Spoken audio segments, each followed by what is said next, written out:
마태복음 19장 1절에서 12절까지 말씀을 보시면 그리스도인의 이혼과 결혼에 관해서 예수님께서 말씀하십니다.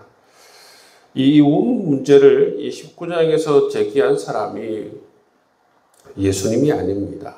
누구냐 하면 예수님을 시험하고자 하는 이 바리새인들이 먼저 이 이혼 문제를 예수님께 제기하는 것을 볼 수가 있습니다. 이 바리새인들이 이혼에 대해서 예수님의 견해를 받기 위해서 이혼에 대해서 물은 게 아니에요. 이렇게 이혼에 대해서 물은 이유는 뭐냐면 예수님을 시험하기 위해서 바로 예수님께 이혼에 관해서 질문하는 모습을 볼 수가 있습니다.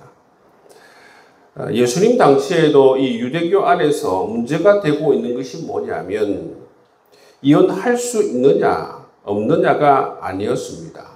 이혼은 가능한데 어떤 조건으로 이혼이 가능한가, 그러한 문제를 가지고 논의가 있었다는 것이죠. 신명기 24장 1절 말씀에 보시면 사람이 아내를 맞이하여 데려온 후에 그에게 수치가 되는 일이 있음을 발견하고 그를 기뻐하지 아니하면 이혼할 수 있다. 그렇게 말씀하고 있는데 여기에서 이혼의 조건인 수치가 되는 일이 구체적으로 무엇인가? 여기에 대해서 해석이 분분했기 때문입니다. 예수님 당시에도 이 이스라엘에 두 학파가 있었습니다. 하나는 샴마이 학파이고 하나는 힐렐 학파였습니다. 이 샴마이 학파는 이것을 이 신명기 말씀을 엄격하게 해석하여서 모세가 말한 이 수치되는 일은 바로 간음이다. 그렇기 때문에 간음 외에는 이혼할 수 없다. 그렇게 가르쳤고 보다 자유로운 힐렐 학파가 있었습니다. 힐렐 학파. 이 힐렐 학파는 이 수치되는 일이라는 이것을 확대 해석했다는 것입니다. 그래서 확대 해석해서 아내가 밥을 태워도 이혼할 수 있고 외모가 떨어져도 이혼할 수 있고 등등 이 힐렐 학파의 이러한 해석에 의해서 그 당시 많은 여인들이 어려움을 당했다는 것을 알 수가 있습니다. 근데 예수님께서는 이 샴마이 학파, 보수적으로 이 해석을 하고 있는 이 샴마이 학파보다 더 보수적으로, 더 엄격하게 이 이혼 문제를 다루고 있습니다. 왜 그렇습니까? 왜 예수님께서는 이 이혼 문제를 엄격하게 다루고 있습니까? 다른 게 아니에요. 그 당시 이 가부장적인 이 사회 속에서 이 연약한 여성들을 보호하기 위해서 이 이혼 문제에 대해서 예수님께서 굉장히 엄격하게 다루고 있는 것을 볼 수가 있습니다. 예수님께서 이 바리새인들이 예수님을 시험하고자 이혼에 대해서 물으시는데 근데 예수님의 답변을 들어보면 예수님은 이혼에 초점을 두고 있지 않습니다. 이혼에 초점을 두고 있지 않고 예수님께서는 하나님께서 만드신 이 결혼 생활에 대해서 이 결혼 생활의 목적에 대해서 이유에 대해서 예수님께서는 말씀하시는 것을 볼 수가 있습니다. 예수님의 말씀을 들으면 이 결혼은 사람이 만든 것이 아니고 하나님 만드신 것이다 말씀하고 있습니다. 두 번째는 이 남자와 여자를 만드셨다라고 하신 말씀을 통해서 서로가 다르다는 것이죠. 서로가 다르고 장점도 다르고 단점도 다르고 다 다른데 서로를 도와서 하나가 되게 하고 서로가 서로를 도와서 서로를 이 단점들을 보완할 수 있는 그런 관계가 되게 하라. 그렇게 말씀해 주시는 것을 볼 수가 있습니다. 뿐만 아니라 하나님께서는 이 결혼이 원래 만들 때에 어떤 조건에 의해서 이혼하기 위해서 거기에 초점을 두고 만드는 것이 아니라 이 결혼을 만드실 때는 따로 서로가 하나가 되어서 영원하도록 그렇게 하나님께서 만드신 것이 결혼이다. 그렇게 말씀하고 있다는 것입니다.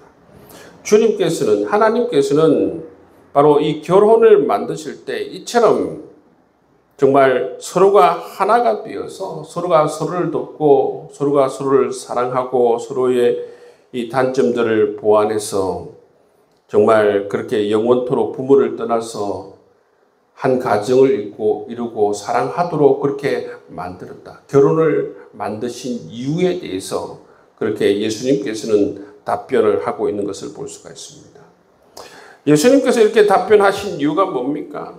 이 바리새인들의 이 이혼에 관한 질문의 의도를 정확히 꿰뚫고 있기 때문입니다. 예수님께서는 이들이 이 이혼에 관해서 정말 이 샴마이 학파나 힐렐 학파나 아니면 또 다른 의견을 제시할 때에 예수님을 이 곤란하게 만들기 위해서 이혼에 대한 문제를 제기했는데 예수님께서 이 답변을 보시면 결혼을 둔 이유와 결혼을 누가 만드는지 결혼의 목적이 무엇인지 그렇게 말씀하시면서 궁극적으로는 이혼하면 안 된다. 결혼을 했으면 서로가 서로의 다름을 인정하고 단점을 인정하고 서로의 장점을 인정하고 서로의 장점으로 타인의 단점을 보완하면서 살아갈 것을 말씀해 주시는 것을 볼 수가 있습니다. 여러분 우리에게도 하나님께서 이 결혼이라는 제도를 두신 이유가 무엇입니까?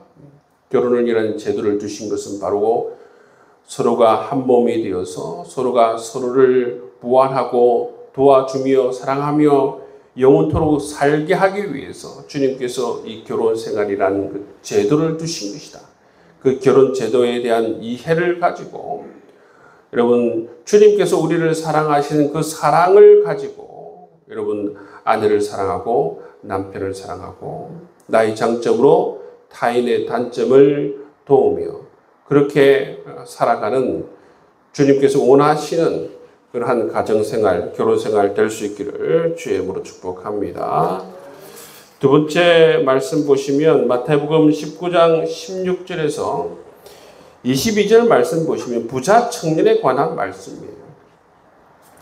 이 부자 청년이 예수님을 찾아옵니다. 찾아와서 뭐라고 묻습니까? 무슨 선한 일을 해야 영생을 얻을 수 있습니까? 이 질문 자체가 뭐냐 하면 나는 선한 일을 하고 있다는 것입니다. 나는 옳은 일을 하고 있다. 누구보다도 나는 선하고 누구보다도 나는 옳다라는 것입니다. 그런 의도를 가지고 주님께 나와서 어떻게 보면 주님께 인정받고 칭찬받기 위해서 이런 질문을 던지는 것을 볼 수가 있습니다. 근데 예수님께서는 어떻게 대답합니까? 내가 어찌하여 나를 선하다 일컫느냐? 선한 이는 오직 하나님 뿐이십니다. 말씀하고 있습니다. 그리고 예수님은 내가 생명에 들어가려면 계명을 지켜라 말씀하시고 근데 이러한 주님의 명령에 이 부자 청년은 뭐라고 합니까? 내가 이 모든 계명을 지켰습니다. 그렇게 답하죠. 근데 예수님께서는 이 부자 청년의 마음의 중심을 아십니다.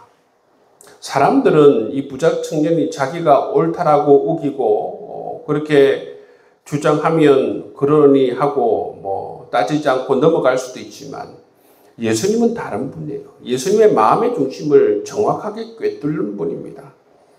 예수님께서 이 부자 청년의 마음을 보니까 뭐가 가득합니까? 교만이 가득하고 이기심이 가득하고 자기의로 가득 차 있는 그런 모습을 본 것이지요. 그래서 예수님께서는 이 부자 청년의 이 이기심을 찌릅니다.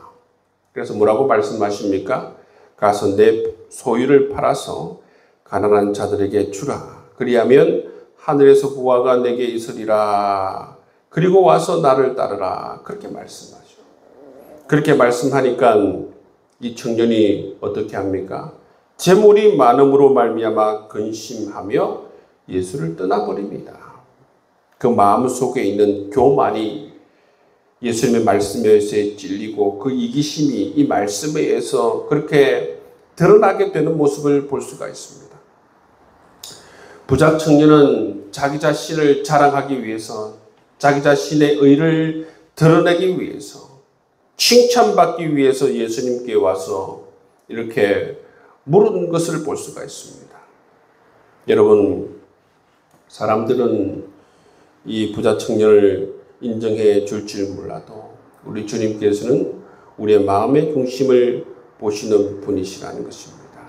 여러분, 우리가 이것을 기억해야 돼요. 우리는 사람에게 어떤 평가를 받고, 우리는 사람에게 무엇을 보이고 자기 의를 드러내고, 여러분, 그러기 위해서 우리 그리스도인들은 살아가는 존재가 아니다라는 사실을 기억해야 돼요. 우리는 늘 염두에 둬야 되는 것은 뭐냐면, 우리는 보이지 아니하시는 하나님께, 여러분, 하나님을 기쁘시게 하고 하나님께서 우리의 마음의 중심을 늘 보고 계신다라는 사실을 기억해야 한다는 것입니다. 그래야만이 여러분, 우리가 바리새인이 되지 않아요. 우리가 정말 뻔뻔한 율법주의자가 되지 않습니다. 사람만 보면 여러분 뻔뻔한 바리새인과 율법주의자가 될 가능성이 너무나도 많아요. 여러분, 교회 안에서 오래 신앙생활을 하면서 영적으로 깨어있지 않으면, 영적으로 깨어서 하나님을 바라보지 않으면, 신앙생활을 하면 할수록 사람만 보이고, 신앙생활을 하면 할수록 사람에게 칭찬만 받으려고 하면 그의 신앙의 이 노선이 왜곡되는 것을 볼 수가 있습니다. 사람이 그래요, 여러분. 사람이. 근데 여러분, 우리가 신앙생활을 하면 할수록 정말 올바른 신앙을 하기 위해서 정말 중요한 점이 뭐냐면, 영적으로 깨어서 늘 하나님을 바라보는 자세를 가지는 것입니다.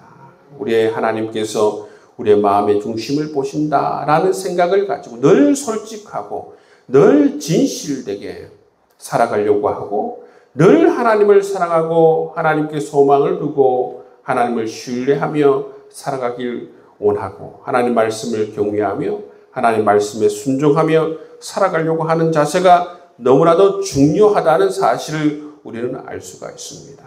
여러분, 이 부자 청년 말씀을 통해서 우리가 정말 깊이 새겨야 하는 것은 뭐냐면, 하나님은 우리의 마음의 중심을 보신다는 것입니다. 여러분, 우리 인생의 목적이 다른 사람에게 우리 자신을 자랑하기 위해서 사는 존재가 아닙니다. 여러분, 우리는 그리스도인이에요. 우리는 하나님의 존귀한 백성들입니다. 우리는 세상 사람들이 아닙니다. 세상 사람들은 자기를 자랑하기 위해서 산다고 해도 과언이 아닙니다. 그렇지만 여러분, 우리는 우리 자신을 자랑하기 위해서 이 세상을 살아가는 존재들이 아니다는 것입니다. 여러분, 하나님의 마음에 합한 자들 되시고, 하나님의 마음에 드는 자들 되시고, 하나님의 마음을 시원하게 들을 수 있는 여러분의 진실된 삶을 살아갈 수 있기를 주의 이름으로 축복합니다. 마태복음 19장 27절에서 30절 말씀에 보시면 예수님을 따르는 자들에 대한 상급에 대해서 말씀하고 있습니다. 베드로가 예수님께 묻습니다. 우리는 부자 청년들과 달리 모든 것을 버리고 주를 쫓았습니다. 주를 쫓는 자들에게 주님께서는 무엇을 주실 수 있습니까? 이 질문을 하죠. 이 질문에 대해서 예수님께서 뭐라고 대답합니까? 인자가 영광의 보좌에 앉을 때에 너희도 12보좌에 앉아 이스라엘 12지파를 심판할 수 있는 그런 고난을 주겠다 말씀하십니다. 그리고 너희가 버린 것에 여러 배를 받고 또 영생도 얻게 될 것이다 말씀하고 있습니다. 여러분, 이렇게 예수님께서 천국 상금에 대해서 이야기하신 이유가 무엇입니까? 부자 청년처럼 다른 것에 관심을 가지지 말고, 너희들은 나의 제자로서, 하나님의 제자로서 오직 하나님과 하나님 나라를 위해서 살라, 그 말씀이에요. 제자들은 다른 것에 관심이 가질 게 아니라 정말 복음과 하나님 나라를 위해서 살아가라 말씀하고 있는 것입니다. 근데 여러분, 우리가 예수님을 따라가면서 여러분, 우리는 정말 세상 가운데에서 세상의 영향을 받고 살아가기 때문에 때로는 여러분 이 부자 청년이 가진 물질을 여러분 부러워하고 부자 청년이 가진 그러한 삶을 부러워할 때도 있습니다. 그런데 여러분 주님께서 우리에게 하시는 말씀이 뭡니까? 너희들의 보화를 하늘에 쌓아두라, 그 말씀 아닙니까? 너희들이 진정으로 나를 따르면 내가 너희들이 이 세상을 속에서 나를 따르면서 버린 것에 여러 배를 받고 영생도 얻고 정말 내가 보좌에 앉을 때 너희들도 보좌에 앉게 될 것이다 말씀해 주시는 것을 볼 수가 있습니다. 이것은 하나님을 따르는 그리스도의 제자들에게 이 세상을 살 때의 이기적인 욕심에 초점을 맞춰서 살아갈 것이 아니라 하나님께 초점을 맞추고 하나님 나라에 초점을 맞추고 하나님께 주신 사명에 초점을 맞춰서 살아갈 것을 제자들에게 말씀해 주시는 것을 볼 수가 있습니다. 여러분, 이 세상은 어떻게 보면 영원한 곳이 아닙니다. 이 세상은 영원한 하나님 나라, 천국이 아니에요. 이 세상은 베드로의 말씀처럼 안개와 같이 없어지는 그러한 인생과 그러한 세상입니다. 그렇기 때문에 우리는 늘 영원한 하나님 나라를 생각하고 영원히 살아가게 될 그 땅을 생각하면서 이 땅을 살아가야 정말 우리가 지혜로운 삶을 살아갈 수 있으리라 믿습니다. 이 땅에 집착하지 마시고 물질에 집착하지 마시고 오히려 하나님께 초점을 맞추어서 살아갈 수 있기를 주의 이름으로 축복합니다. 너희는 먼저 그의 나라와 그의 의를 구하라 말씀하고 있어요. 여러분, 이것이 바로 우리의 우선순위가 되어야 됩니다. 우리가 하나님께 초점을 맞추고 하나님과 영적으로 교제하는 데 초점을 맞추고 하나님과 사랑의 교제를 나누고 하나님이 주신 그 사랑을 누리고 그 은총을 누리는데 우리가 초점을 맞춰야 돼요. 하나님의 약속의 말씀을 붙들고 그 약속의 말씀이, 그 축복의 말씀이 나의 것이 되게 하는데 여러분 초점을 맞춰야 돼요. 우리 세상과 여러분 다른 방식으로 살아가는 하나님의 사람들입니다. 여러분, 하나님의 존귀한 하나님의 백성답게 세상과 다르게 하나님께서 우리에게 주시고자 하는 이 풍성한 삶을 살아갈 수 있도록 정말 영원한 것에 초점을 맞추며 살아갈 수 있는 여러분 될 수 있기를 주의 이름으로 축복합니다.